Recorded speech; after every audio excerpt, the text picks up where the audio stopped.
Hi everyone, my name is Russian Adam and today is a bit of unusual video. I would love to speak about my new perfume, and it is not a perfume that I personally created, rather it is a perfume that I purchased, and it is not other than vintage Russian perfume called Indian Santal. Believe it or not, Russian perfumery was very big back in the day.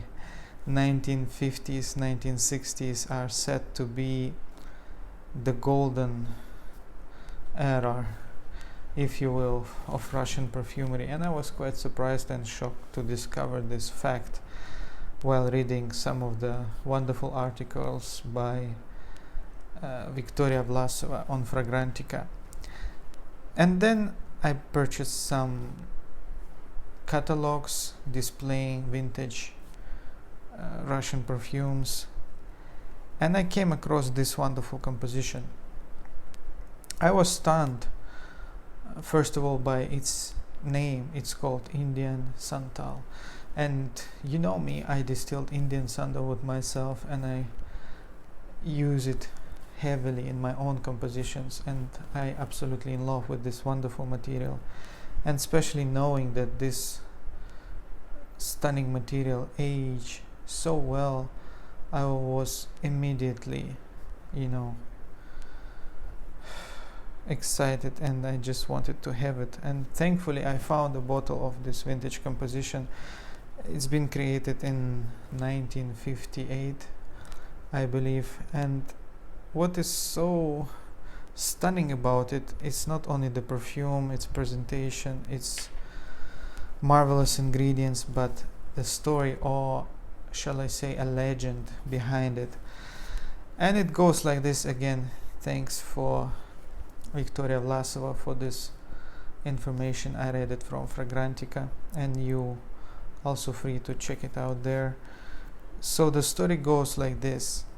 At that time, Russia and India were a very, very close friends on a government levels, and Russia did some favors, some help to India, and then India introduced this stunning, very traditional sort of a gift, and it was sandalwood oil. So at that time, some Russian perfumers report that some of the laboratories where they produced the perfumes, they were filled with natural Mysore, I believe, sandalwood oil, and it was like extremely huge amounts of this wonderful material. Just India presented it, and then Russia accepted this wonderful gift.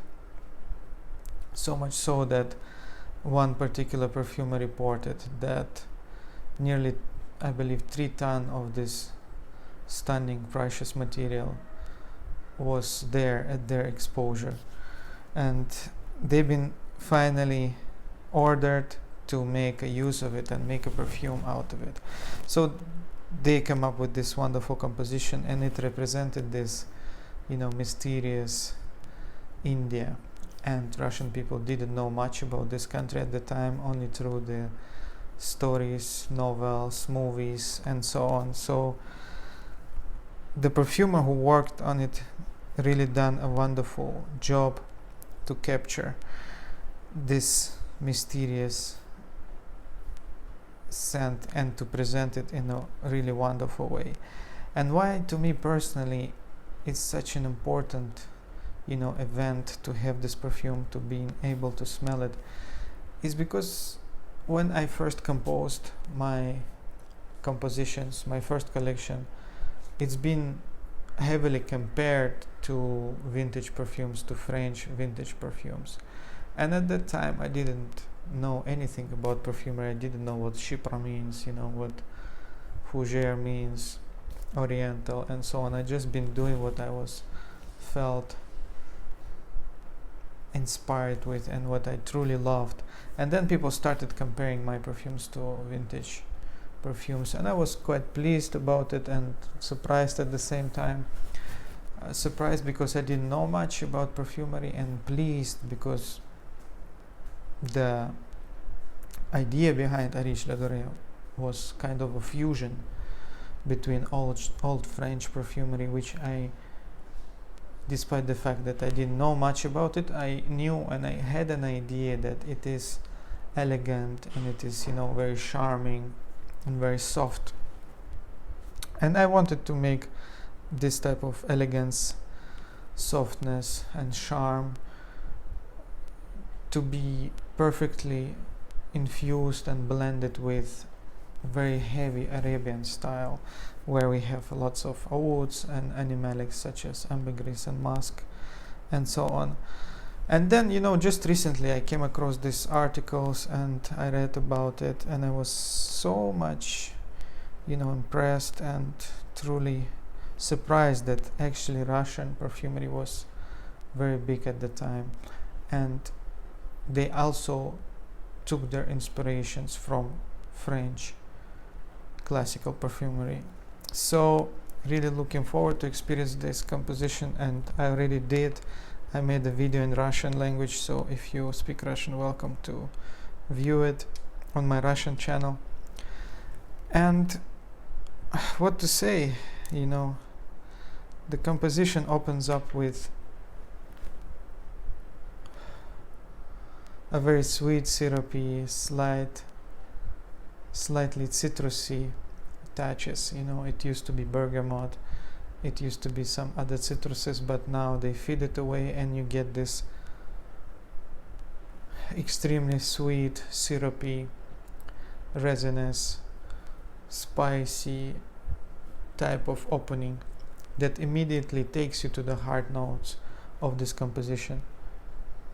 And then in the heart we have this wonderful classical, my absolute favorite bouquet of flowers, which is ylang ylang, rose, probably jasmine. Then Fragrantica mentions a very unique ingredient in this composition, which is a tincture of goat hairs.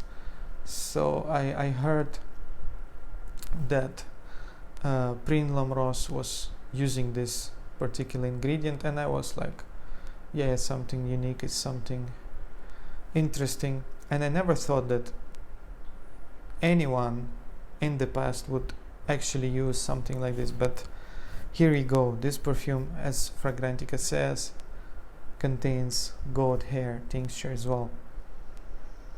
So yeah, this brief opening with the syrupy, slightly dusty, very vintage citruses that goes very fast into the heart, where we have this wonderful ylang ylang rose fusion with jasmine, probably this very, very classical, truly marvelous bouquet of flowers. And here it's almost dry and very sweet. The sweetness comes from vanillin. Obviously there is lots of sweetness from vanillin in this composition, but it works very well with the spices. There are lots of spices in the heart as well, and obviously the star of the show, the absolute shock to me, is the base.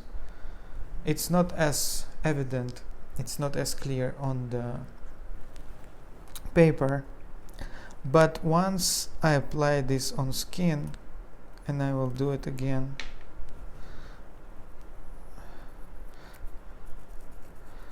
as you probably know, the animalic ingredients, animalic notes, they tend to show themselves much clearer when you apply them on skin. So if you want to try animalic perfumes that contain real deer musk, ambergris, even oud, it's best to apply them on skin, to apply them on skin, to feel their true nature and to truly experience these particular materials.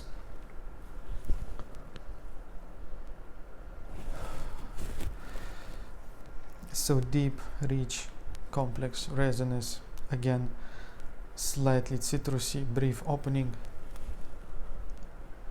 Immediately it goes into the heart with this stunning, almost dry bouquet of classical flowers and spices. And then again, very fast it starts going into a deep, very deep dry down where we have sandalwood, patchouli, vetiver, and ambergris. So I was very skeptical about ambergris. I thought, okay, amber, maybe it's amber resin, maybe it's amber accord, classical combination of labdanum, benzoin, vanilla, whatnot, making this impression of something resinous, something, mysterious.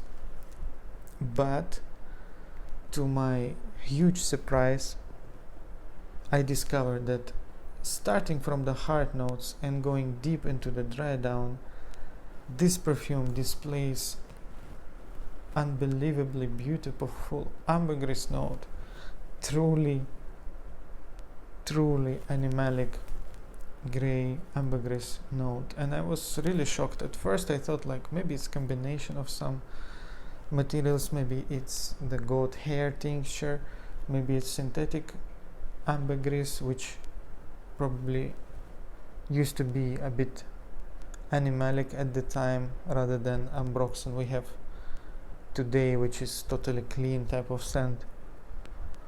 But then no, deeper and deeper it going into the dry down, deeper and deeper I'm feeling this, intense, ficalicious,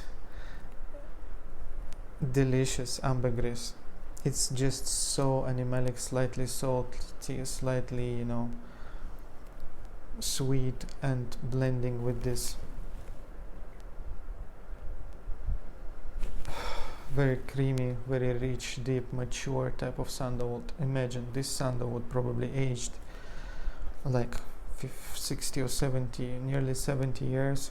And I can imagine the quality of sandalwood used back then for making oil must have been something, truly exceptional.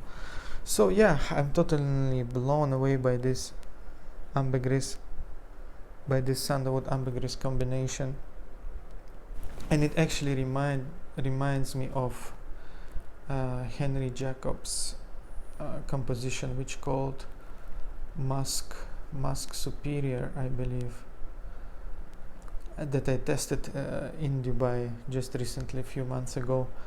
And it is this, very minimalistic but very, very high quality, I would say, right into your face animalic composition, full of herbal musk notes, several ingredients combined to have this, very musky type of feel, and tons of gray, very, very animalic ambergris. So exactly this ambergris note I'm getting here in the deep dry down of this wonderful perfume. And I'm just truly stunned by the quality of ingredients and composition as well. And I'm really proud that it is, a Russian perfume, Russian vintage perfume. And actually at the time, as I read, 1950s, 1960s, at that time, few of those legendary perfumes composed by Russian perfumers made in Russia, they won several competitions, worldwide competitions, and they got, like large prizes, and those compositions were praised a lot, not only within my country but worldwide. So it's really stunning, it's really exciting, and I will be exploring more and more of these compositions, of these wonderful scents composed nearly 50, 60, 70 years ago. And I'm really happy to discover these precious ingredients within them, and they aged so well. It's just incredible. Really happy about this perfume, about this legend behind it. So here you go, guys. Indian sandalwood extract de parfum, vintage Russian perfumery at its best. See you next time.